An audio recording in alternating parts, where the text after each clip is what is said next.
talk about touch and distance control in putting. And I gotta tell you, there's no secrets.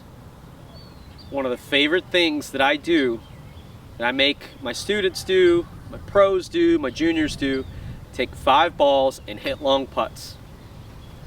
This is how you start.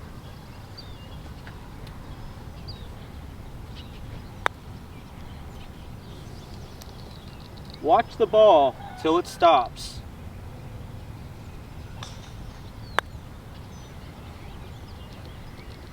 We're just trying to increase awareness.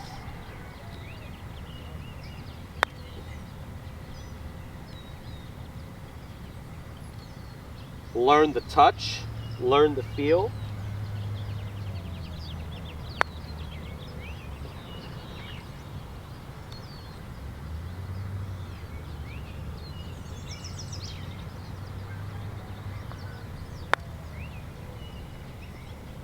That one's a little bit better. You can't get good at long putts without physically hitting them. Everyone talks about, oh, you know, I struggle with my 40 footers. You know what? We don't practice 40 footers. One, it's hard to find 40 footers when you're on a putting green. But one of the things I like to do, I set up 2 stakes, 2 alignment sticks at one of the biggest greens we have here at Hacienda, 17th hole. Far back edge, one on the far front, and hit putts back and forth, up and down the hill. Just, you're not really doing anything. The more you do it, the better you get. And I don't want you to think about anything. I don't want you to think about the distance, because it's obvious. When you hit one left and short, it's obvious. The goal is you need to be able to hit these where you're not really grinding on them and thinking too much, and you just look up and you hit it, and it's a decent putt. Here, follow me. As you walk up and down the hill, this is from back to front, and we just hit a putt down the hill, it's important to walk it. So your brain subconsciously feels the slope going down the hill.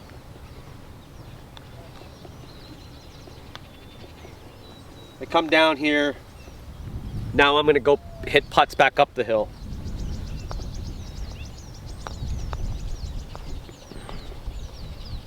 Look at the target. No practice swings. Look and fire. Pretty good.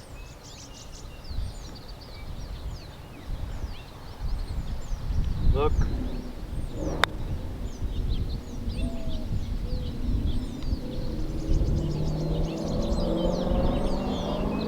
Look.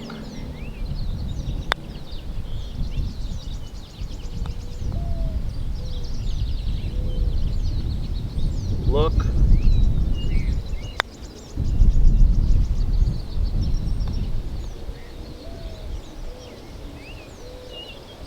Look.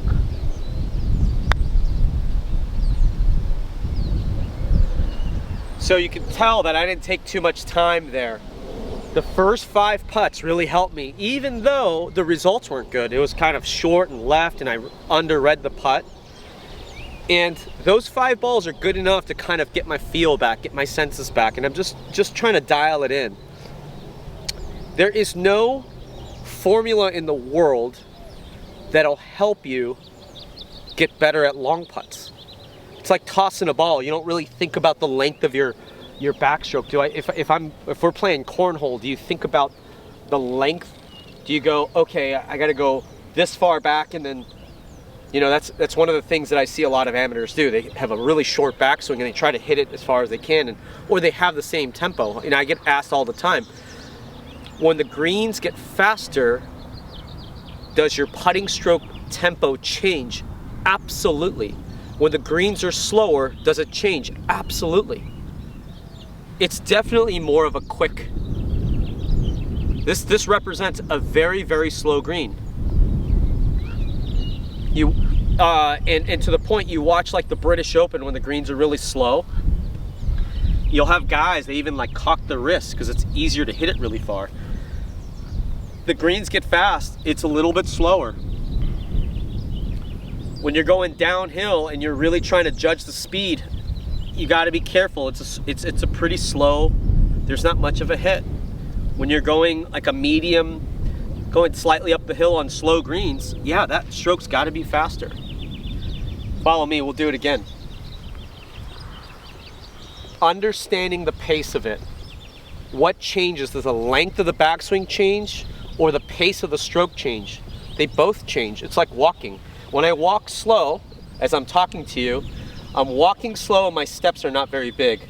But as I PGA Tour walk, it gets bigger and faster. That is such an important concept. Don't try to regulate it, it will regulate itself. The more you hit putts, you will start to understand how this putter will start to flow a little bit more, like if you're throwing beanbags playing cornhole. Here's another thing that I really like to do to get the pace of the putter. Hold it for a right-handed golfer with your right hand and grip the putter really long. Not down here, not where you would normally hold the putter, but really long. Hit a very long putt and just kind of watch yourself. Okay, here we go.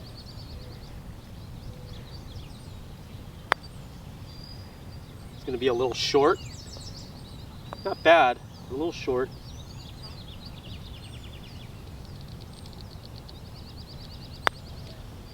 Oh, shorter.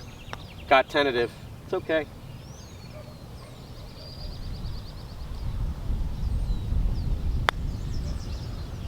I hit that one a little harder. I can feel the wind pick up in my backswing. It's perfect distance. And these are things you cannot teach.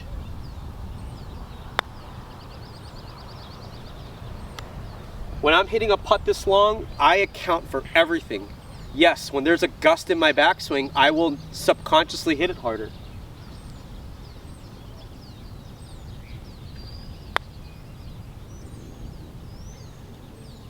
There are so many studies about good putting, and one of the common denominators being the average amateur, their backswing, the tempo of their backswing is too slow and it's too short. The average good PGA Tour player, their backswing is faster and it's longer.